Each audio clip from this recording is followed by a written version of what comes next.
Good evening, guys. It's the last day of September here, and earlier this week SRAM announced their new motor. Very exciting bit of news that came out. I want to talk a little bit about that, and I want to talk about, or really rant a little bit about that. But first of all, let me just give you the background. Earlier this week, SRAM announced that they're going to have their own motor. It's going to be a motor that's manufactured by them or for them by Bose. It'll be a 95 Newton meter motor, and it'll have 680 watts of peak power. So a very powerful motor.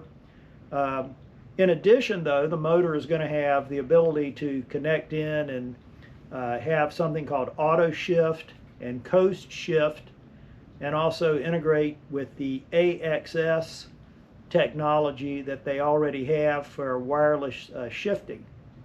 So basically, as I understand it, the auto shift will be somewhat similar to an automatic transmission, where as you're pedaling and riding the bike, it'll use sensors to determine when the gears need to change, so that it'll keep the bike, I guess, at a constant cadence, or a fairly constant cadence.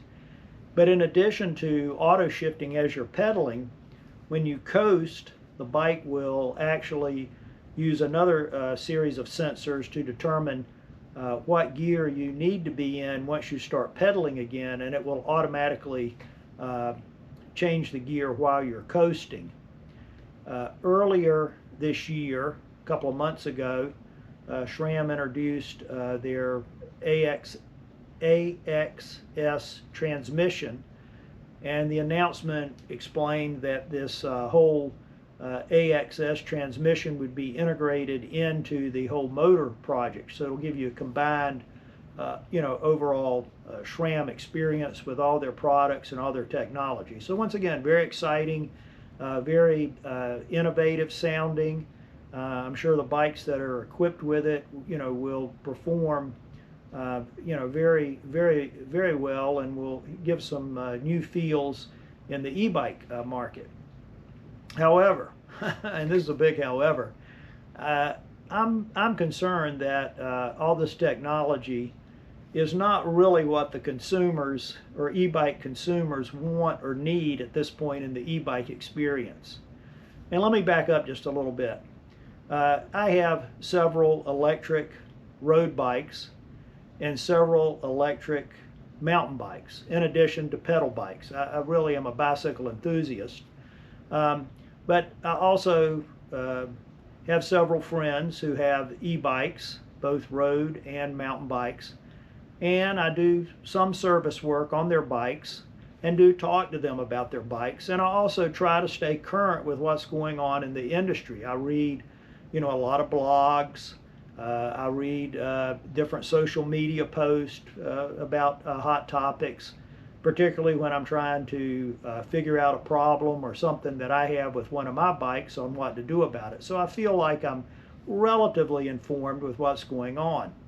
But in my opinion, rather than all of this new electronic technology, what most people, myself included, really want from the e-bike manufacturers or e-bike motor manufacturers, we want a motor that can be serviced by either a service center or by individuals.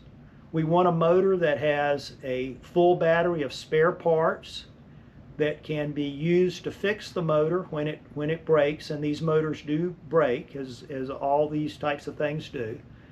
And we want a network where it can be repaired or fixed. We don't want the only solution to be where when the motor breaks, you've basically got to go and buy a new motor. And if you're in warranty, you got to argue about whether or not it was covered by the warranty. And if it's outside the warranty, you got to figure out where you can buy a motor and get it installed and get the software on the motor that you need to integrate with the motor. That's what we need. I mean, that's what most people complain about with their motors. There are some instances now, or certain places, where you can get some service work done on an electric mountain bike motor.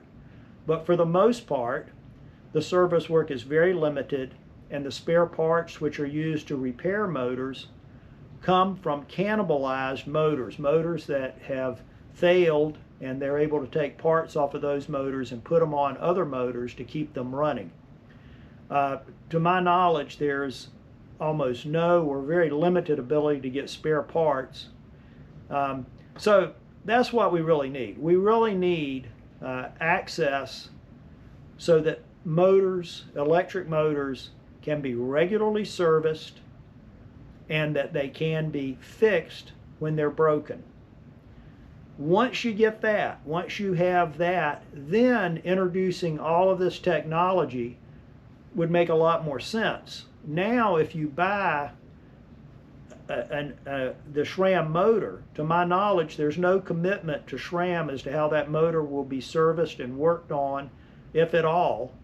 And you buy something like this, it has a lot of additional technology, and the underlying heart of it can't be properly serviced. Well, I'm not sure that's really where you want to end up in a couple of years after you own it. So anyway, that's my rant. Don't give us a lot of new technology until you get the basics. So hopefully that makes some sense to you. Sorry to rant and rave on you, but that's how I feel, and that's what I'm thinking when I read this announcement from SRAM. I'll see you guys at the top.